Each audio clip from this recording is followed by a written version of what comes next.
Welcome back, my fellow mobile gamers of YouTube. Today I'm going to be sharing the very best mobile games I discovered last week. My name is NimbleThor, and the games I've got for you in this episode include a unique cross-platform adventure MMO that plays a bit like Sky Children of the Light, a fun roguelike arcade bullet hell game, and then lastly an RPG where we use dice to calculate our damage and capture monsters. So if you like the sound of that, then be sure to leave a like and let's dive into the first game, which is Fer.al. And this is a cross-platform PC and mobile 3D MMO adventure game, where we explore a large open world as a mythical cat-like creature with thousands of other players. After creating our creature, we start exploring the sandbox-like universe by collecting materials used for crafting new cosmetics, completing quests, playing fun minigames, and discovering secrets and hidden items. While there's no overall objective to the game because it's basically just one big sandbox, it is heavily focused on interacting and trading with other players, while we then continuously customize our creature with hundreds of craftable modifications, markings, and clothing items. I really enjoyed the humorous universe and the NPC interactions in this game, and the high level of freedom also reminded me of Sky Children of the Light, as I mentioned in the intro. The game is still in early access though, and so its main drawbacks are that it has some really long load times and a somewhat confusing menu UI that can take a bit to get used to.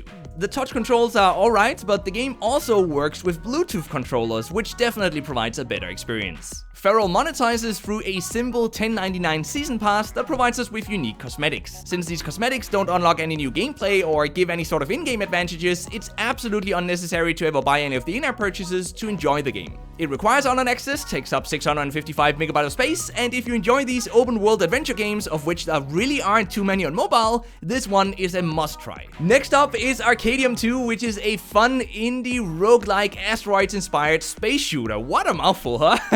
Where we shoot down enemies coming at us from all four sides of the screen, while we frantically move around our spaceship to hopefully avoid getting hit. Our spaceship shoots automatically, but as we progress through the waves of enemies and tough bosses, we occasionally get to pick one of 3 random upgrades that will last until we die in the game, and then the goal is basically just to survive as long as possible. Now, the way we then permanently grow stronger in this game is by unlocking and upgrading spaceships with various stats such as damage, attack speed, and movement speed, and each of these spaceships actually provide a slightly different gameplay experience. We can also buy pets that provide permanent stat boosts and unlock 15 unique active skills that often mean the difference between life or death, although they do have a pretty long cooldown. Now, for the most hardcore players, the difficulty can even be increased to earn up to 35% more gold and gems, which is what we need to upgrade spaceships, and we can do that by activating up to 3 different options that, for example, improve the enemy AI. Arcadium II monetizes through in-app purchases for more gold and gems that can be used to instantly upgrade spaceships, skills, and pets. Almost everything can also be grinded through normal gameplay though, and it's not a huge grind, so I actually find the monetization to be quite okay because the in-app purchases aren't pushed in any heavy way in this game. It can be played offline, takes up only 72 MB of space, and it's definitely worth checking out if you're a fan of bullet hell and roguelikes. But I did promise you guys an RPG game, so if that's what you're looking for, this next game might be just your thing. It's called Random Dice Dungeon, and it's a dice-based RPG where we fight and capture monsters by rolling dice to calculate our damage. It also features humorous enemy designs, lots of unique dice, and a heavy focus on min-maxing through equipping specific combinations of dice and pets. But listen carefully now, because this is where it gets interesting. During our turn-based fights, we can continue rolling our hero and pet's dice as many times as we want to basically increase our damage output, but here's the catch.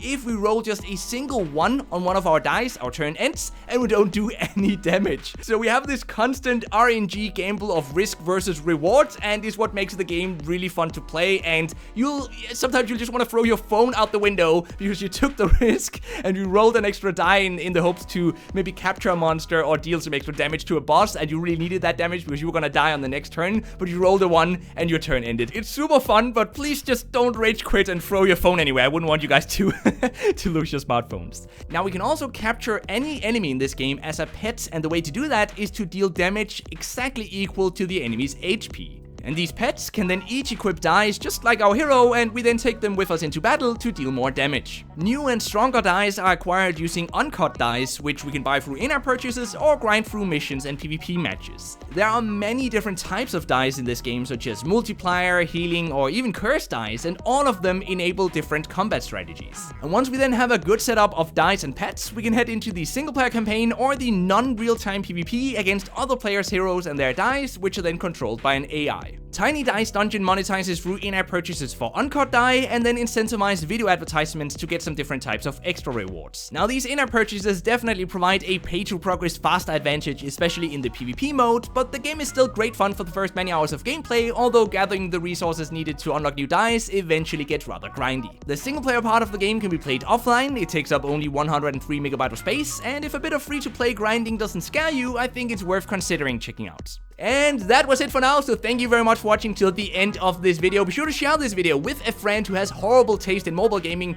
Maybe they're still playing Raid Shadow Legends and they need to find something better to spend the time on. Share this video with them, help grow our community, I really appreciate it. And then until next time, just keep gaming, stay awesome, and I'll see you guys around.